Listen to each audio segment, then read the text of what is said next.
సాధారణంగా సినిమాలలో హీరో అంటే ఓ రేంజ్లో అంచనాలు ఉంటూ ఉంటాయి. హీరో లుక్స్ దగ్గర నుంచి మెయింటైన్ చేసే స్టైల్ వరకు కూడా ప్రతిదీ చాలా క్షుణ్ణంగా పరిశీలిస్తూ ఉంటారు. అలాంటి ఓ హీరోను గ్లామర్గా చూపించి ప్రేక్షకులను మెప్పించడం అనేది అంత ఈజీ కాదు. కానీ సుకుమార్ దాన్ని సాధ్యం చేసి చూపించారు.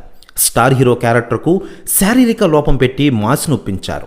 రంగస్థలం మూవీలో రామ్ చరణ్ క్యారెక్టర్కు చెవుడు లోపం పెట్టాడు. ఈ క్యారెక్టరైజేషన్ బాగా వర్కౌట్ అయింది. సినిమా అంచనాలు మించి బ్లాక్ బస్టర్ అనుకుంది. అలాగే పుష్పలో అల్లు అర్జున్కి ఓవైపు భుజం పైకి లేచినట్లు చూపించిన లోపం కూడా బాగా పెరిగింది.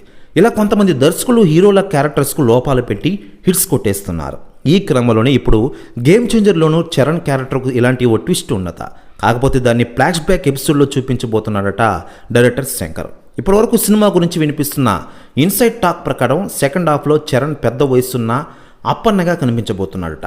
ఆ క్యారెక్టర్కు కాస్త నత్తి ఉంటుందట. అలాగే అది కథను ముందుకు తీసుకెళ్లి వెళ్ళే ఓ కీలకమైన ట్విస్ట్కు కారణం అవుతుందని సమాచారం అందుతోంది. ఒక్క పాయింట్కు కనుక ప్రేక్షకులు బాగా రిసీవ్ చేసుకుంటే ఆ ఎపిసోడ్ ఓ రేంజ్లో పేలుతుందని టీం సభ్యులు చెబుతూ ఉన్నారు. రంగస్థలం, RRRకు మించి రామ్ చరణ్ ఈ సినిమాలో పర్ఫార్మెన్స్ చేశారనే టాక్ నడుస్తోంది.